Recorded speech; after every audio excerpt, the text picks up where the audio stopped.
Hi there, I'm, Coral. Just your average mom fish trying to keep her family safe in this big blue ocean. You see, our reef used to be so peaceful. Colorful corals, playful clownfish, even a grumpy old seahorse named Mr. Squiggles.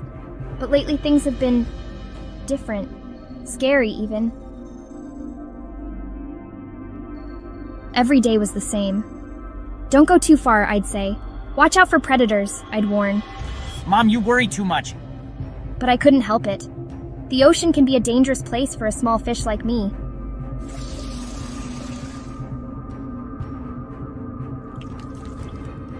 Listen up, fish. This reef is ours now. The shark gang arrived, led by a big bully with a scar across his nose. They terrorized everyone, chasing poor little yellow fish Sunny right out of his anemone.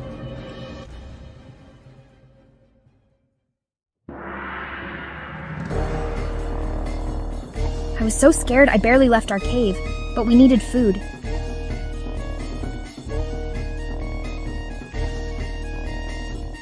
So I ventured out, heart racing, fins trembling, and that's when it happened. I got caught, trapped in a kelp forest, surrounded by those toothy grins. But that wasn't even the worst part. Look, a nice shark with cookies. And he's wearing moss. He must be friendly. My babies. They were in danger, and it was all my fault. I had to do something I'd never done before. Be brave. With all my might, I wriggled free from that kelp and swam faster than I ever had before. But I knew I couldn't face the sharks alone. I needed help. That's when I saw him. Willie the whale, gentle giant of our reef. Need a hand, Finn, little fish? Willie, the sharks have my children. Please help me save them. Well, what are we waiting for? Let's go show those sharks what happens when they mess with a mama fish. With Willie by my side, I felt braver than ever. We swam right up to the shark's lair, a dark, spooky shipwreck. My heart was racing, but I knew I had to be strong for my children. Well, looks like dinner came to us. I don't think so, bully. Why don't you pick on someone your own size? Mom, you came for us. Of course I did, sweetie. I'll always come for you. Don't worry, we'll get you out of there in no time. Willie, the old bubble trick. You got it, Coral. All right, we give up. We promised to leave the little fish alone. And just like that, our reef was safe again. From that day on, I learned that sometimes to keep your family safe, you have to be brave enough to face your fears. Now I still worry. That's what moms do. But I also know that my little ones are stronger than I thought. And me? Well, let's just say I'm not your average mom fish anymore. I'm Coral the Brave, and this is my reef. Come visit sometime, I promise. It's perfectly safe. Most of the time. A story of a little fish with a big heart. Welcome to Great Lives in Small Bites. Today, let me tell you about the Great Living Room Castle of Wonders. It all started with a single cardboard box. Oliver asked, his big brown eyes shining with excitement. Daddy, can we build a castle? Yeah, a super-duper big one, Oliver's sister Lily added, waving a sparkly hairbrush as if it were a scepter.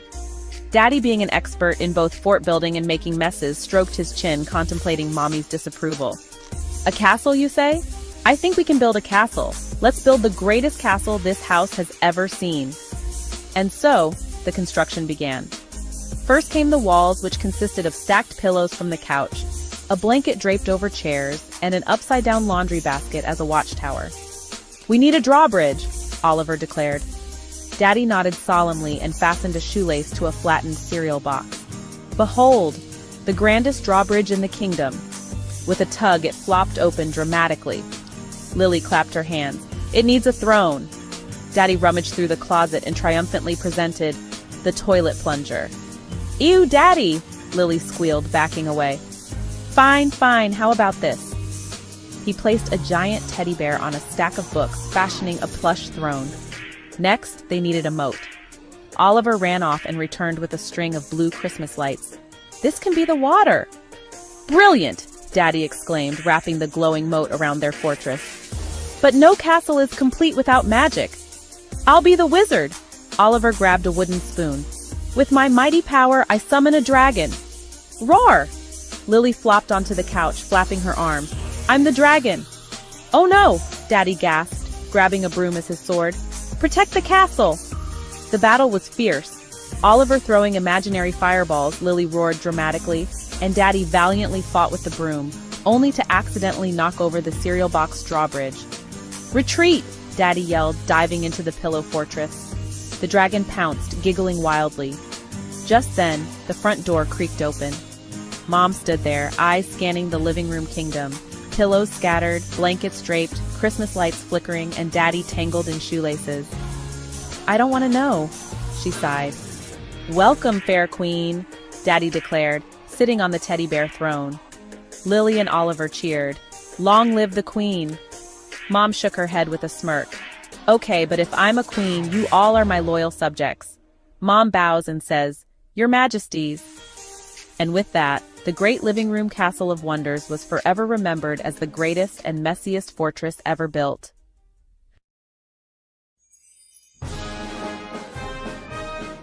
Oh, hello there. I'm, Gildy. You know, the shiny feathered fellow who hangs around the princess.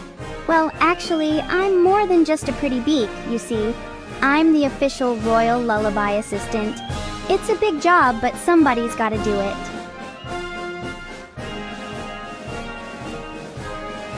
Every night, Princess Rosalind and I have this little routine. She claps her hands, I land on her finger, and then... La la la. Oh, sorry, that's not my job. I'm just the narrator. The princess is the one with the golden pipes. When she sings, her hair shines like the sun. It's so bright I have to wear little bird sunglasses.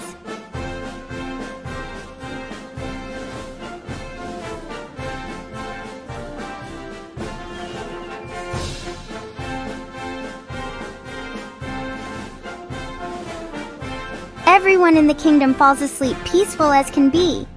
It's perfect. Well, almost perfect. You see, there's this witch who lives nearby, and let me tell you, she is not a morning person, or a night person, or a middle-of-the-day person, really.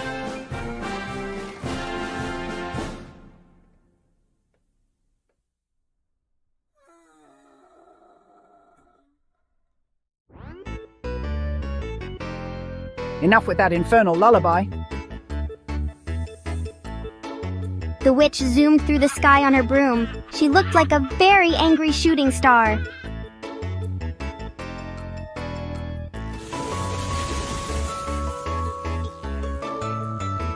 And just like that, faster than you can say bibbidi-bobbidi-boo, the witch cursed all the roses in the kingdom.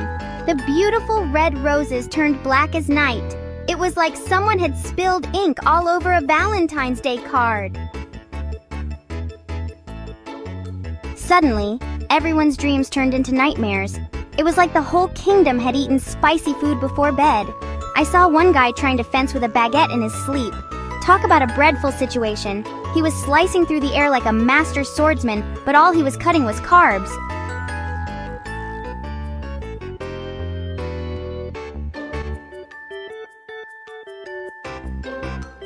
Poor Princess Rosalind was at her wit's end. She tried everything, counting sheep, warm milk, even reading the kingdom's tax laws out loud.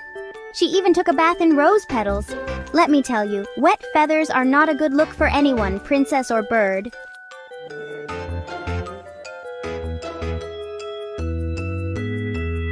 But then, who should appear but the princess's childhood friend, Prince Charming?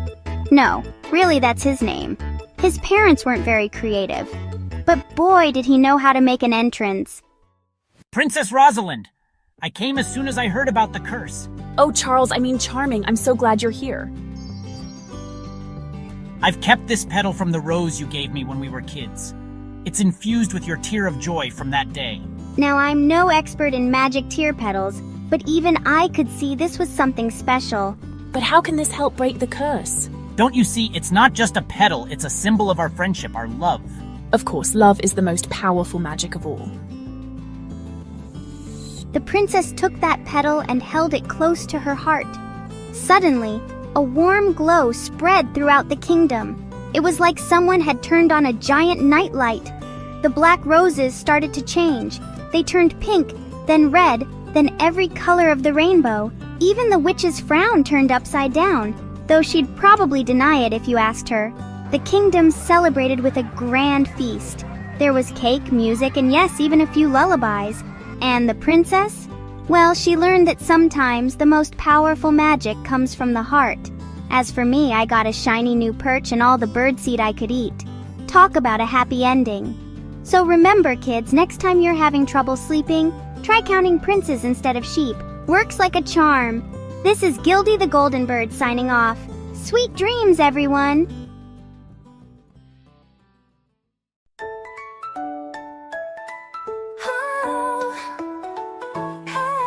Seven little rhymes, come sing along, counting and dancing all day long. Stars, ducks, kittens, puppies too, monkeys, frogs, and trucks, woohoo! Jump, hop, twinkle, play, let's have fun along the way. Seven little rhymes, so bright and new, sing them loud, just me and you. One little star shining so bright, up in the sky all through the night. Twinkle, twinkle, far away, shining brightly all the day.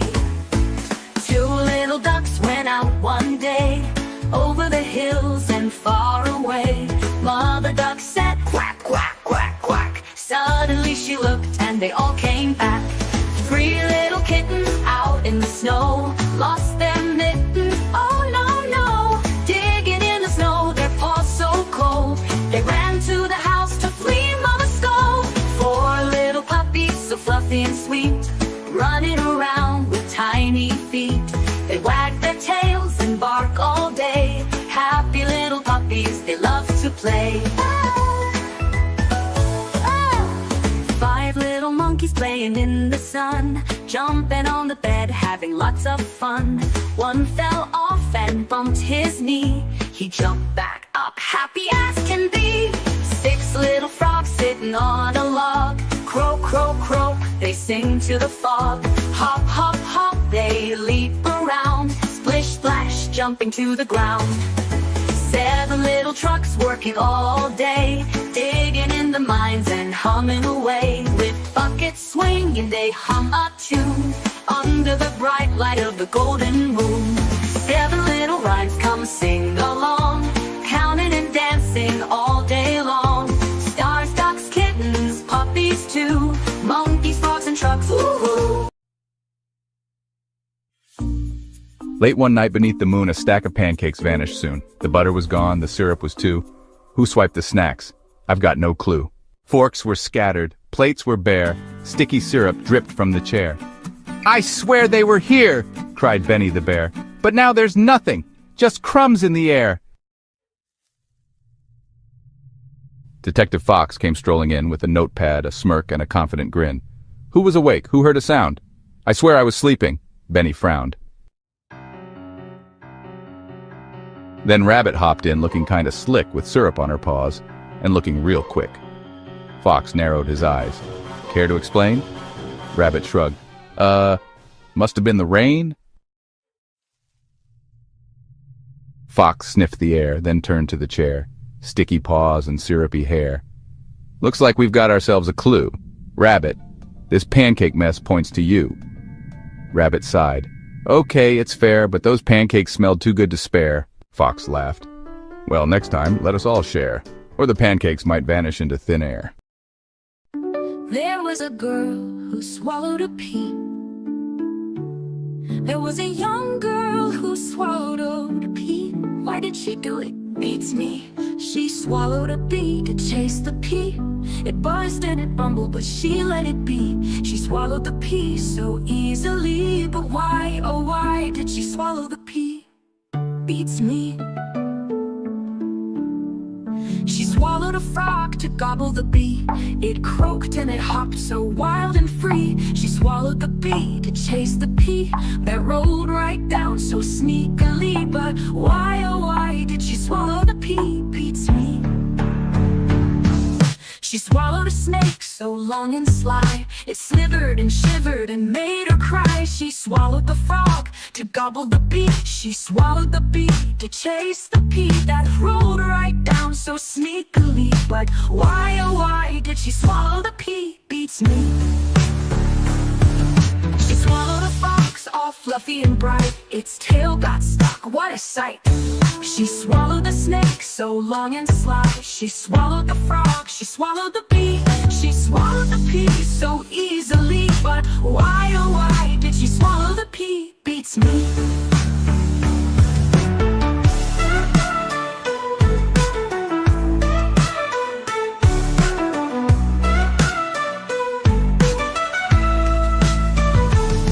She swallowed a bear, all big and brown. It rumbled and tumbled and sat right down. She swallowed the fox, she swallowed the snake. She swallowed the frog, she swallowed the bee. She swallowed the pea so easily. But why, oh why did she swallow the pea? Beats me.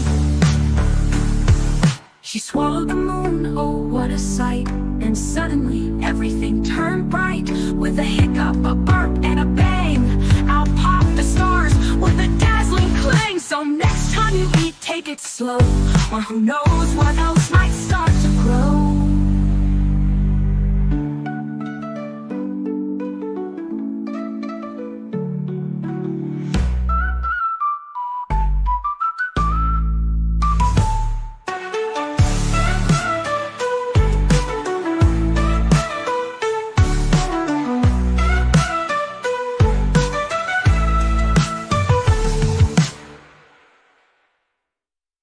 Swims through the sea in the soft light of day.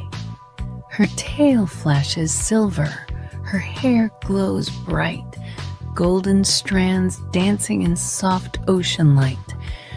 Through coral and kelp, she starts to explore, past seashells and bubbles and so much more. A pod of dolphins swims up with a grin. Come play with us, Lorelei. Let's dive in. She flips and she spins, a laugh in her chest, racing the dolphins. She's doing her best. Bubbles rise up in a sparkling stream, shining like jewels in a watery dream. Through soft seagrass fields, she drifts along, hearing the whale's deep, echoing song. A gentle manatee floats by with a smile. Good day, dear Lorelei. Stay for a while. I'd love to, she giggles, but keeps swimming on, following trails where the bright fish have gone. Past starfish and clams and lobsters and crabs, glowing soft lights from anemones grabs. A clam opens wide, a pearl shining bright, its glow like a moonbeam in soft ocean light. An oyster nearby hums a tune, low and sweet, while rainbow fish swirl around Lorelei's feet. Whoa, she whispers, her heart feeling light, lost in the magic of soft ocean night. The dolphins return for one final splash. See you tomorrow. They chirp as they dash. As twilight descends in a lavender hue, Lorelei floats in the shimmering blue. She settles in coral, her heart feeling free, dreaming of magic beneath the deep sea.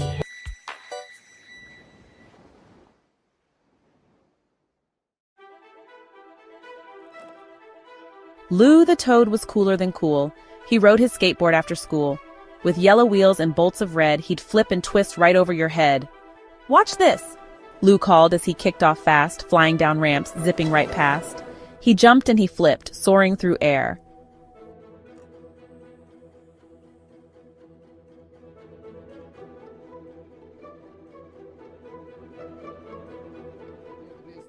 Until he crashed in a pink fluffy chair. Oof, Lou groaned, rubbing his head, and out popped a rabbit with shades of red. Hey, that's my seat. Lou stumbled up, back on his feet. Sorry, Lou croaked, feeling the sting. That was some swing, nice trick though. Want to try it again? Just tell me when.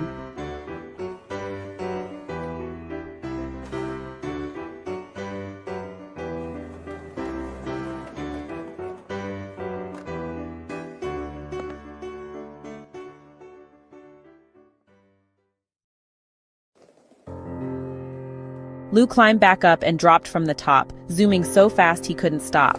He flipped, he spun, then landed just right. The rabbit cheered. Dude, what a sight. I guess it's all about sticking the spin. Let's try it once more. Get ready, I'm aiming to soar.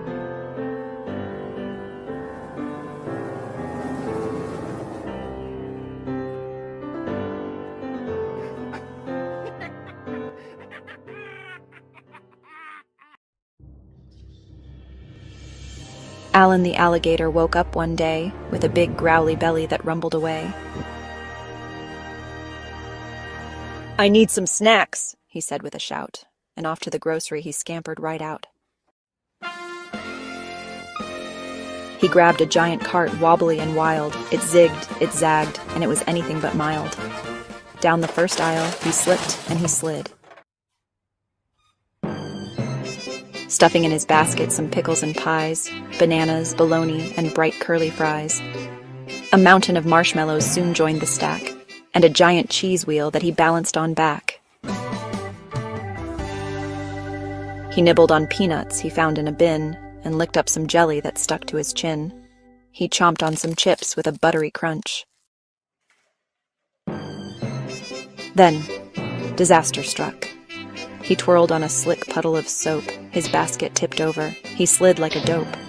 Grapefruits were rolling and onions took flight. A loaf of French bread bopped him on his left and his right. At checkout, he struggled to load up his mess. The scanner went beep, but caused him more stress. A can of carrots flew up with a spin. The manager chuckled and handed out a mop, while Alan just sighed, "When will the chaos stop?" Frogs in puddles, frogs in goo, splashing their neighbors. Oops, achoo! With tongues so fast they snag a pie, they meant to catch a tiny fly. Frogs in hats and frogs in boots, juggling worms and tooting flutes. With clumsy flips and belly flops, they cannonball in muddy slops. Frogs in ponds on lily thrones, wearing crowns and tiny cones. Croaking loud, it shakes the trees. Ribbit, ribbit, bring more fleas. Frogs on logs and frogs in socks, pulling pranks from a secret box. They munch on bugs, they sip on tea, the goofiest frogs you'll ever see.